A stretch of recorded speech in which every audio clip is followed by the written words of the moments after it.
Alors, première thématique. La thématique, ça sera la lutte contre le harcèlement scolaire qu'on a choisi. Alors pourquoi on l'a choisi? On l'a choisi pour 4 raisons.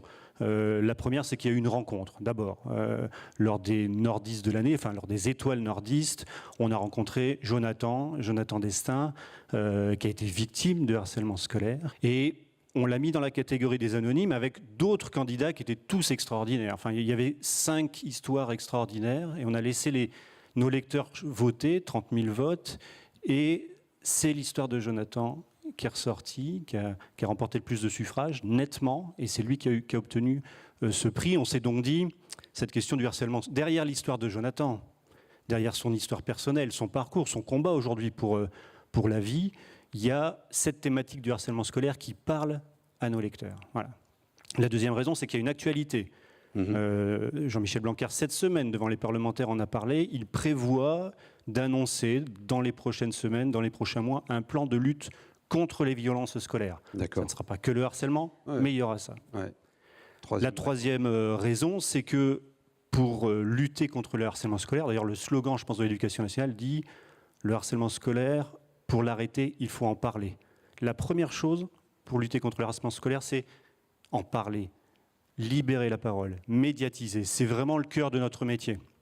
Donc là, on a vraiment un rôle à jouer à côté des enseignants, des spécialistes, des gendarmes qui interviennent dans les écoles, des victimes, des associations, etc. Nous, médias, on a un vrai rôle à jouer. Et puis la quatrième, et je pense que ça explique aussi pourquoi Jonathan a remporté ce trophée, c'est que ça peut toucher tout le monde. Tous nos enfants, les enfants de nos voisins, nos neveux, etc. etc. C'est une vraie thématique. Voilà. Donc, vous allez exposer cette thématique sur la plateforme et va commencer à s'engager, tout ce que vous avez raconté, de la contribution. Vous allez aller chercher vos porte-voix, on va élargir, créer le débat et produire ensemble aussi. Vraiment, ouais, une co-construction. On va créer certainement, on va lancer un appel à candidature, on va certainement créer dans l'entreprise, ça ne concerne pas que la rédaction, dans l'entreprise un groupe de réflexion. Je pense qu'il faudra d'ailleurs l'élargir, peut-être à quelques porte-voix. Je pense que Jonathan aura sa place dans ce groupe, peut-être d'autres spécialistes, pour réfléchir à qu'est-ce qu'on fait, quelles sont les actions qu'on souhaite mener. On ne parle pas que de contenu dans cette histoire. Quelles sont les actions qu'on veut mener, quel est le calendrier et comment on va mesurer à la fin si ce qu'on a fait a donné du fruit. Voilà. D'accord. Il sera notre premier porte-voix, d'abord un peu le visage de cette campagne, très certainement, et après, il est très curieux, il sait où il s'embarque et en même temps il ne sait pas bien jusqu'où ça va aller, quoi. Voilà. Donc il nous dit intervenir devant des jeunes, devant des professionnels, ça j'ai envie de le faire.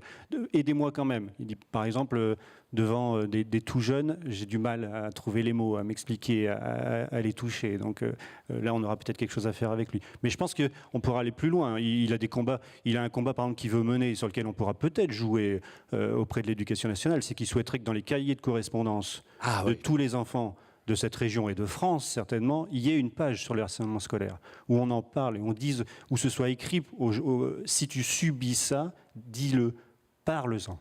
Donc, tiens, pensez à ce qu'on a entendu de Jean-Marc et de Patrick tout à l'heure sur qualité de l'air et CARSAT. Donc, typiquement, la plateforme pourrait produire ça et en faire la proposition à Jean-Michel Blanquer.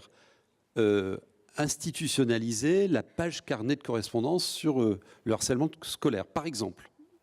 C'est ça. Ça peut aller jusque-là. Voilà. C'est génial. C'est génial. Pierre, Gabriel, vous vouliez... Je voulais juste préciser sur... on est en train de réfléchir à comment on va construire des campagnes. Et donc celle-là, on va la construire avec un groupe de travail qu'il faut mettre en place.